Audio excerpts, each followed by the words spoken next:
चाहन्छु प्रधानमन्त्री शेरबहादुर देउवा वा उहाँका विज्ञहरू आउनुहोस्, यो प्रतिनिधि सभामा आधा घण्टा समय दिनुहोस्। म कसरी मूल कम्प्याक्ट सम्झौता, कार्यान्वयन सम्झौता, त्यसपछि गरिएका 1 दर्जन सम्झौताका कयौं प्रावधानहरू कसरी राष्ट्रघाती छन्। मान्यजीले चुनौती दिनुभएको छ, तपाईको चुनौती म स्वीकार गर्छु। सडकमा बहस गर्ने कि संसदमा, अछाममा गर्ने कि काठमाडौँमा, स्वीकार्य छ। सुरक्षाकर्मी ओह्रालेर तपाईँ दमन गरेर आज राति यसरी यसलाई अनुमोदन गराउँदै हुनुहुन्छ। यो नेपालको इतिहासमा वर्तमान सरकारले नेपालको स्वाधीनता, देशभक्त नेपालीहरूको आवाज दबाउनुको लागि गरिएको एउटा कुकृत्यको रूपमा यो दर्ज हुनेछ, यो अंकित हुनेछ।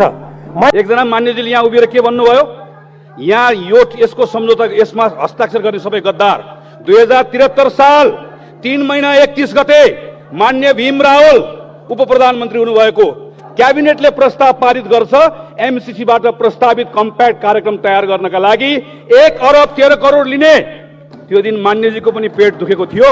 यसको आधारमा गरिएका दर्जन सम्झौता असमान छन् र यसमा रहेका कतिपय प्रावधानले नेपालको सार्वभौमसत्ता, स्वाधीनता, स्वतन्त्रता, स्वाभिमान र हितमा आघात पुर्याउँछन्। सम्झौताको एउटा प्रावधानमा आयोजनाको अवधि 5 वर्ष भनिए पनि अरू प्रावधानले अनिश्चितकालसम्म रहने देखिन्छ। सो अवधिमा विद्युत प्रसारण लाइन र त्यसले चर्चेको जग्गा एमसीसीको अधीनमा रहन्छ।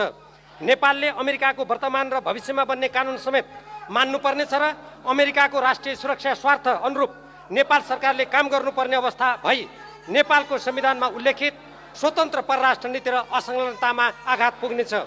एमसीए नेपाल एमसीसी प्रति पूर्ण उत्तरदायी हुने र त्यसलाई एमसीसीले नीति निर्देशन दिने, नेपाल सरकारले एमसीएलाई नेपाललाई असीमित अधिकार दिने र कुनै नीति निर्देशन दिन नपाउने, आयोजनाको सुपरिवेक्षण गर्न नपाउने, एमसीए बोर्ड नेपाल सरकारबाट स्वतन्त्र हुने र त्यसले एमसीसीको स्वीकृतिमा बोर्ड नियम र सञ्चालन सम्बन्धी दस्तावेज संशोधन र परिवर्तन गर्न सक्ने, सम्झौतामा संशोधन र परिवर्तन गर्न सांसद र नेपाल सरकारको परामर्श वा भूमिका नरहने, आयोजनामा कार्यान्वयन, ठेक्का पट्टा, निर्देशिका हेरफेर, आदेश, नियावलीमा एमसीसीको पूर्व लिखित स्वीकृति हुनुपर्ने, आयोजनाको लागि आवश्यक सामग्रीको आपूर्ति अमेरिकी कानुन अनुसार हुने तथा एमसीसीले दिने सुझाव सल्लाह नेपाल सरकारले मान्नै पर्ने, नेपाल सरकारले आयोजनामा कुनै निकायलाई संलग्न गराउनु पर्ने भए एमसीसीको स्वीकृति लिनुपर्ने जस्ता प्रावधानले नेपाललाई उपनिवेशकरणको बाटोमा धकेल्नेछ।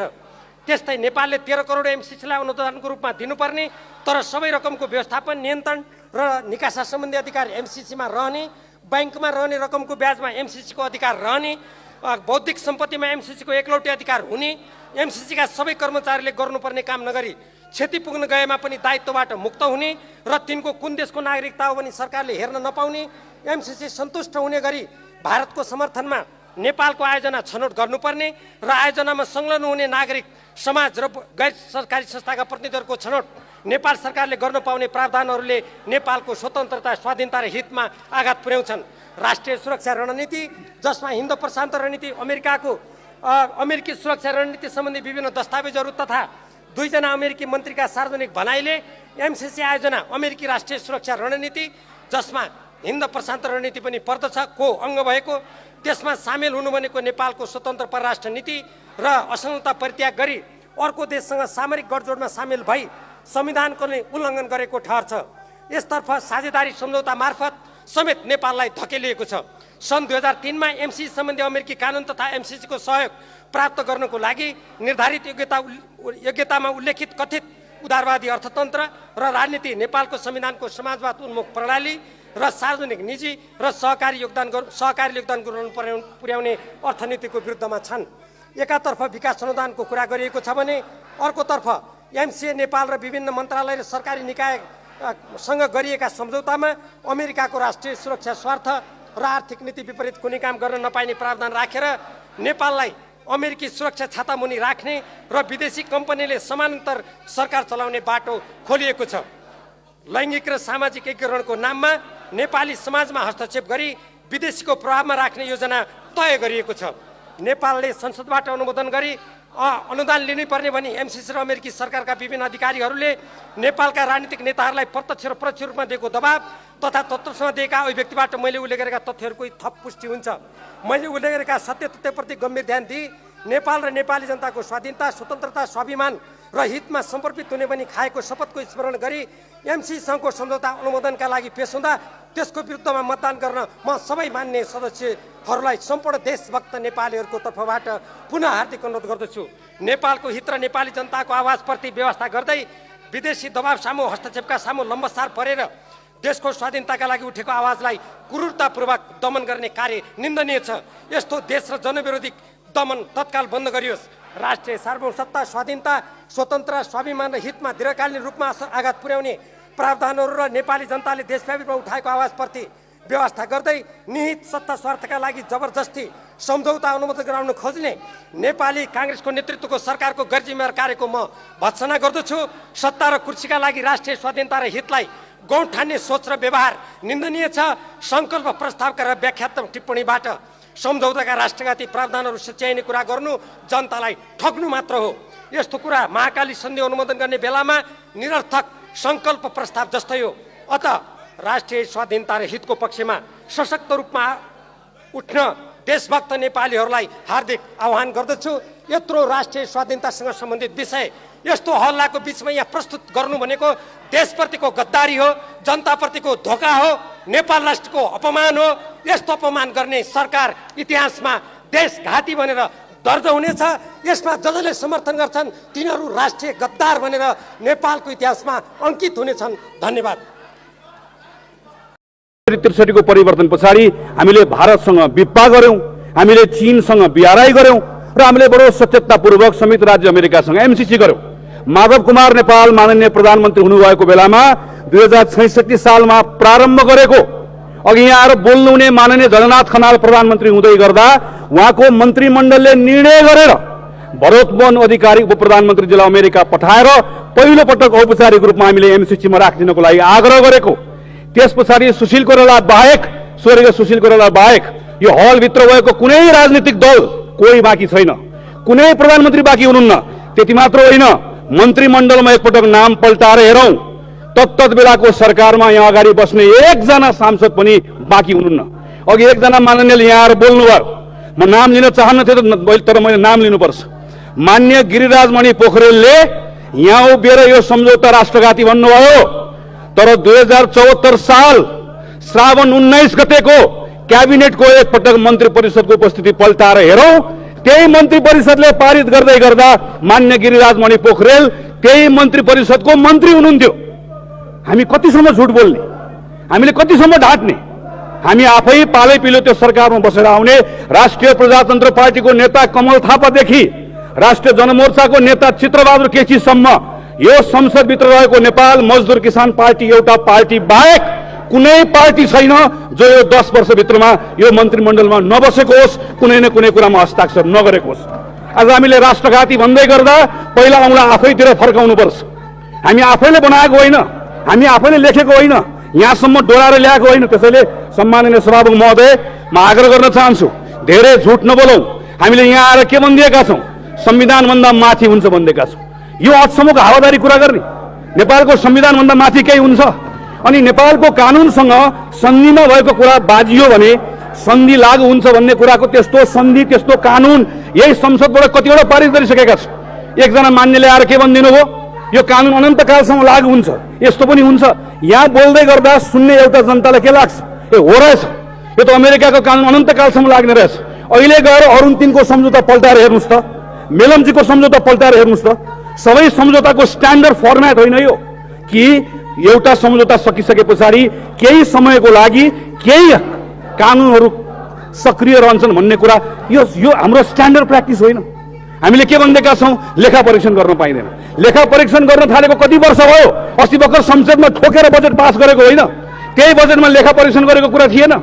मेलम्ची खानेपानी विकास आयोजनाको नाममा सिन्धुपाल्चोकमा जग्गा छैन, अनि यो एमसीए को नाममा जग्गा भनेको एमसीए भनेको त्यही मेलम्ची खानेपानी विकास आयोजना जस्तै एउटा विकास समिति होइन। यसको नाम रातोमाटे बुटवल प्रसारण लाइन आयोजना राखेर एकपटक पढेर हेरौँ त कस्तो देखिन्छ। यसरी हामीले अहिले एकजना मान्यले के भन्नुभयो? 2019 मा अर्कै सम्झौता गर्यो भनेर भन्नुभयो। हामीले बकाइदा कम्प्याक्ट गर्ने बेलामै यसको पीआईए गर्छौं, पूर्व कार्यान्वयनको चरणमा हामी सबै कुराहरू एकपछि अर्को तयारी राख्छौं र संसदबाट पारित भएपछि मात्रै कार्यान्वयन जान्छ भनेर भनेको होइन। हामीले अर्को के भनेका छौं? यहाँ आएर उभिएर अहिले अमेरिकी कानुन लागू हुन्छ भनेर भनेका छौँ।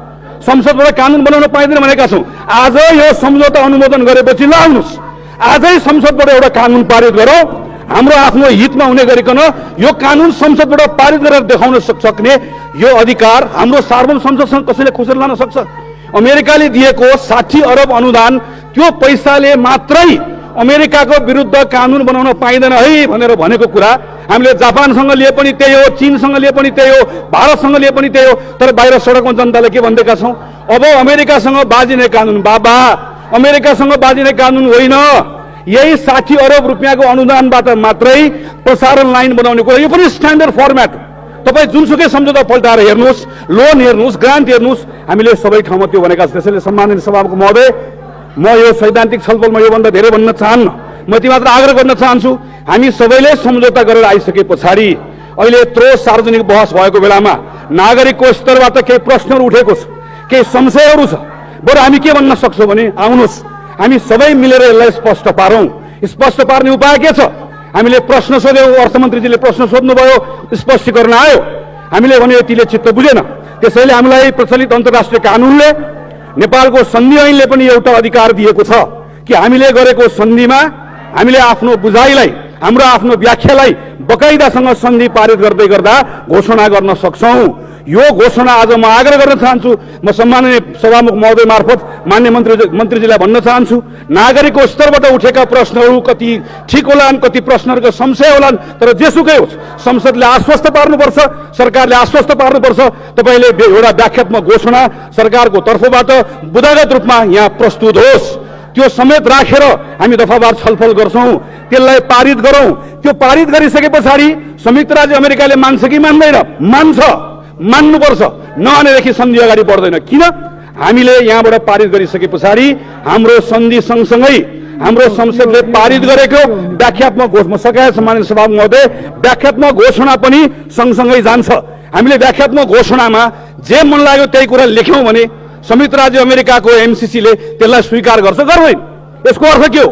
यसको अर्थ व्याख्यात्मक घोषणामा लेखेको कुरा अर्को पक्षले पनि मानेपछि मात्रै, हाम्रो व्याख्यालाई चित्त बुझाएपछि मात्रै, हाम्रो व्याख्या पनि ठिक छ भन्ने कुरा उसलाई लागे पछाडि नै सन्धि अगाडि जाने हो। त्यसैले अस्पष्ट भएका कुराहरूलाई व्याख्या गरेर गइसके पछाडि म सकाय सम्मानित सभामुख महोदय यति कुरा भनिसके पछाडि पनि हामी हीनताबोधले ग्रस्त हुन्छौँ भने हामीलाई राम राम मात्र भन्न सकिन्छ। हामीले आफै सन्धि पास गर्छौँ, सन्धि पास गर्दै गर्दा भन्छौँ यो हो, यो हो, यो हो, र यो भन्दा दायाँ बायाँ भयो भने 1 मिनटमा सन्धि खारेज गरिदिन्छौँ भन्ने हैसियत पो राख्न सक्नु पर्यो, त्यो हिम्मत पो राख्न सक्नु पर्यो। सन्धिमा लेखिएको भन्दा एउटा अक्षर पनि तलमाथि भयो भोलि, सन्धिबाट सृजना भएको दायित्व भन्दा एउटा पनि दायित्व सृजना गराउने कोसिस भयो भने नेपालले एउटा दायित्व पनि बोक्दैन। त्यही छ नेपालले सन्धि खारेज गर्छ भन्ने संकल्प पो हामीले गर्न सक्नु। त्यसैले सम्माननीय सभामुख महोदय, म आग्रह गर्न चाहन्छु सरकारलाई प्रस्ताव ल्याओस्। मलाई विश्वास छ प्रतिपक्ष दल आज राजनीतिक कारणले हामी सँगै बसेर छलफलमा भाग लिन सकेको छैन, तर पूर्व प्रधानमन्त्री सम्माननीय केपी शर्मा ओलीले ल्याउनु भएको प्रस्ताव आज यही संसदमा हामीले पारित गर्ने भनेको त्यही हो। आफ्नै प्रधानमन्त्रीले ल्याउनु भएको प्रस्तावको पक्षमा ऊ पनि उभिन्छ भन्ने मेरो विश्वास हो। म अन्त्यमा आग्रह गर्न चाहन्छु, यो पारित गरौँ। एमसिसीसँग 60 अरब लियौँ, अब चीन ल्याउँ, चीनलाई गएर भनौँ अमेरिकाले 60 अरब दियो, बिआरआई अन्तर्गत 70 अरब दियो भनेर भनौँ। अनि भारत जाउँ, भारतलाई गएर भनौँ उसले 60 दियो, 70 दियो, हामीलाई 80 दियो भनेर भनौँ। सबैको ल्याउँ, सँगै बसौँ, छलफल गरौँ, काम गरौँ। देशको पक्षमा काम गर्दै गर्दाखेरि यहाँ कसैले कसैलाई, सबले सबलाई हामीले देखेका छौँ, चिनेका छौँ। यहाँ कसैले कसैका बारेमा म तितो बोल्न चाहन्न, म यति मात्र आग्रह गर्न चाहन्छु, यो विषयका सन्दर्भमा हामीले आज सडकमा उत्रेका जनतालाई कसैले दोष लाएर हुँदैन। तिनलाई विश्वास दिलाउने काम, तिनलाई भर दिने काम, तिनलाई आश्वस्त बनाउने काम। घर फर्कनुहोस्। सिङ्गो नेपालको संसद सत्ता पक्ष प्रतिपक्ष हामी एक ठाउँमा आएर हामीले नै गरेको सन्धि हो यो, यसमा एक ठाउँ पनि तलमाथि हुन दिन्नौँ। तलमाथि केही पर्यो भने सबैभन्दा पहिला हामी बेहोर छौँ भनेर हामीले भनेर उनलाई आश्वस्त बनाउनु पर्ने ठाउँमा यो मञ्चमा आएर अझै उनलाई उचाल्छौँ भने त्योभन्दा गैर जिम्मेवारी पर्ने कुरा केही हुन सक्दैन। मन्त्री परिषदमा आफै बस्ने, हिजो आफै निर्णय गरेर आउने, अनि यहाँ आइसके पछाडि अहिले आएर लाज नमानिकन, सङ्कोच नमानिकन भन्छौँ भने हामीभन्दा गलत कोही हुन सक्दैन। त्यसैले सम्माननीय सभामुख महोदय, म एकपटक फेरि अन्त्यमा आग्रह गर्न चाहन्छु, यो सन्धिलाई अगाडि बढाउने क्रममा उठेका प्रश्नहरूको व्याख्यात्मक घोषणा, इन्टरप्रेट गर्ने इन्टरप्रिटेटिभ डिक्लेरेसन सरकारले ल्याओस्। त्यो सहित छलफल गरौँ, त्यो सहित मात्रै यस सन्धिलाई पारित गरौँ, यसको लागि आग्रह गर्न चाहन्छु। धन्यवाद। जय नेपाल। नेपालको सार्वभौमसत्ता, स्वतन्त्रता, अखण्डता, स्वाभिमान र हितमाथि आघात पुर्याउनुको लागि एउटा कुनै रातमा हल्ला खल्लाको बीचमा राष्ट्रघाती प्रावधान भएको अमेरिकी एमसिसी सँगको सम्झौतालाई अनुमोदन गरिनेछ भनेर मैले धेरै अगाडि भनेको थिएँ। त्यसको साथसाथै नेपालको संविधानको धारा 279 बमोजिम सङ्घीय कानुनको अभावमा यो सम्झौता प्रतिनिधि सभा समक्ष पेश गर्नै मिल्दैन थियो। यो संविधान विपरीत हुन्छ भन्ने कुरा छर्लङ्ग छ। तर आज घटनाक्रमले प्रमाणित गरेको छ नेपालको स्वाधीनता, स्वाभिमान, अखण्डता र नेपाली जनता कोही कहिल्यै पनि कसैको अधीनमा नगएको देश आज जसरी हतार हतारमा अहिले दफावार छलफल बनिएको छ, तर यो व्याख्यात्मक घोषणा होइन, यो भ्रमात्मक घोषणा हो। यसका प्रावधानहरू, म अन्तर्राष्ट्रिय कानुनको विद्यार्थी हुँ, दुई पक्षीय सम्झौता यसरी एक पक्षीय रूपमा हामीले घोषणा गर्यौँ भनेर जनतालाई ठग्ने योभन्दा ठगपत्र अरू केही पनि हुन सक्दैन। नेपाली जनताले सार्वभौम सत्ता सम्पन्न यो संसदबाट, यो प्रतिनिधि सभाबाट, यो राष्ट्रलाई जसरी नेपालको संविधानको प्रस्तावनामा हामीले भन्यौँ हामी सार्वभौम सत्ता, स्वतन्त्रता, स्वाधीनताको पक्षमा हामी उभिनेछौँ भन्यौँ, तर यसरी निर्लज्जताका साथ नेपाली जनताबाट निर्वाचित भनिएको सरकारले जुन काम गरेको छ, यो नेपाली स्वाधीनताको लागि नेपाली जनताले लडेको लडाईँमा एउटा कलङ्कको रूपमा यो इतिहासमा अंकित हुनेछ। अब सम्मान्य सभामुख महोदय, जुन यसका दफावार छलफल बनिएको छ, म यहाँबाट चुनौती दिन चाहन्छु प्रधानमन्त्री शेरबहादुर देउवा वा उहाँका विज्ञहरू आउनुहोस्, यो प्रतिनिधि सभामा आधा घण्टा समय दिनुहोस्। म कसरी मूल कम्प्याक्ट सम्झौता, कार्यान्वयन सम्झौता, त्यसपछि गरिएका 1 दर्जन सम्झौताका कयौं प्रावधानहरू कसरी राष्ट्रघाती छन्, कसरी नेपालको संविधान मिच्छन्, कसरी नेपालको राष्ट्रिय सुरक्षामाथि आघात पुर्याउँछन्, कसरी स्वतन्त्र परराष्ट्रनीतिमाथि आघात पुर्याउँछन्, कसरी हाम्रो भूमिमाथि विदेशी कम्पनीको कब्जा हुन्छ, कसरी अमेरिकी वर्तमान कानुन र भविष्यको कानुन मान्नुपर्ने कुरा हामीमाथि थोपरिन्छ, कसरी एमसिए नेपाल भन्ने विकास समिति अन्तर्गत खोलिएको एउटा सानो कार्यालय बनेको छ, उनले विभिन्न मन्त्रालयहरूसँग सम्झौता गरेर कसरी समानान्तर सरकार सञ्चालन गरेर नेपालको अस्मितामाथि धावा बोलेको छ, म प्रमाणित गरिदिन्छु। म चुनौती दिन्छु, को विद्वान, को यो सरकारका सल्लाहकार हुनुहुन्छ, आउनुहोस्। यदि मलाई सम्मान्य सभामुख महोदय समय हुन्छ भनेर मैले प्रत्येक यी सम्झौताका धाराहरू, दफाहरू मसँग यहाँ मैले ती जस्ताको तस्तै यहाँ लिएर आएको छु। के मलाई त्यो समय दिइन्छ? मलाई थाहा छ जसले हतार हतारमा यत्रो ठुलो नेपाली जनताले उठाएको विषय, यति राष्ट्रियताको सवालसँग गाँसिएको विषयलाई हतार हतार यसरी जुन पारित गर्न खोजिँदैछ, यो नै नेपालको स्वाधीनताको विरुद्ध गरिएको नाङ्गो षड्यन्त्रको पुष्टि हुने प्रमाण हो। कुनै पनि देशभक्त नेपालीले, कुनै पनि देशप्रति जिम्मेवार सरकारले यसरी रातारात हतार हतार संविधान मिचेर, यो प्रतिनिधि सभाका कतिपय प्रक्रियागत कुरा मिचेर यसरी पेश गर्दैन। यदि सरकार इमानदार भएको भए उसले भन्नु पर्थ्यो हामी यसका जुन प्रावधानहरू अहिले कथित यो जुन भ्रमात्मक घोषणा, यो नेपाली जनतालाई ठग्ने घोषणा, नेपाली जनतालाई अल्मल्याएर महाकाली सन्धिमा जसरी त्यो संकल्प प्रस्ताव बनेको थियो, कहाँ छ त्यो संकल्प प्रस्ताव? म प्रधानमन्त्री शेरबहादुर देउवाजीलाई देशभक्त नेपालीको तर्फबाट सोध्न चाहन्छु, आज 25 वर्ष भयो महाकाली सन्धि भएको, हाम्रो लिम्पियादुरा लिपुले कालापानीमा भारतीय अतिक्रमण छ। प्रधानमन्त्री शेरबहादुर देउवाजी, तपाईको त्यो संकल्प प्रस्ताव कहाँ छ? जवाब दिनुहोस्। तपाईँ आज फेरि अर्को भ्रमात्मक घोषणा गरेर नेपाली देशभक्त जनतामाथि सडकमा हजारौं सुरक्षाकर्मी ओह्रालेर तपाईँ दमन गरेर आज राति यसरी यसलाई अनुमोदन गराउँदै हुनुहुन्छ। यो नेपालको इतिहासमा वर्तमान सरकारले नेपालको स्वाधीनता, देशभक्त नेपालीहरूको आवाज दबाउनुको लागि गरिएको एउटा कुकृत्यको रूपमा यो दर्ज हुनेछ, यो अंकित हुनेछ। म फेरि पनि भन्दछु, यसका जुन धारा र दफाहरू छन्, यी धारा र दफा अन्तर्राष्ट्रिय कानुन बमोजिम हाम्रो माननीय श्री राजकिशोर यादव समय अमेरिकाले कुनै पनि आफ्नो सैन्य स्वार्थमा नेपाल आउनुपर्छ भनेर भन्यो भने तत्क्षण नसोचिकन यो सन्धि खारेज गर्ने आत्मविश्वास र हैसियत हामीले राख्नुपर्छ। हामीले अरू तमाम विषयहरूका बारेमा यसै गरिकन व्याख्यात्मक घोषणामा सुन्यौं, यसका बारेमा बुदा बुदा छलफल गर्न सकिन्छ, समय भएन। एकजना मान्यजीले यहाँ उभिएर के भन्नुभयो, यहाँ यसको सम्झौता यसमा हस्ताक्षर गर्ने सबै गद्दार। 2073 साल 3 महिना 31 गते मान्य भीम रावल उप प्रधानमन्त्री हुनुभएको क्याबिनेटले प्रस्ताव पारित गर्छ एमसीसीबाट प्रस्तावित कम्प्याक्ट कार्यक्रम तयार गर्नका लागि 1 अरब 13 करोड लिने। त्यो दिन मान्यजीको पनि पेट दुखेको थियो। 2074 साल जेठ 19 गते प्रचण्डको क्याबिनेटको मन्त्री थिएँ म, त्यसैले म यो जिम्मेवारीमा भएकोले म यसलाई स्वीकार गर्छु। यसलाई सच्याउन सकिन्छ, संकल्प मार्फत सर्वस्वीकृत बनाउन सकिन्छ, लेटर अफ एक्सचेन्ज मार्फत थप स्पष्ट बनाउन सकिन्छ, परिमार्जन के गर्न सकिन्छ भनेर गएको 2 वर्षदेखि काम गर्दै आएको छु र आज व्याख्यात्मक घोषणा आउँदै गर्दा खुसी छु।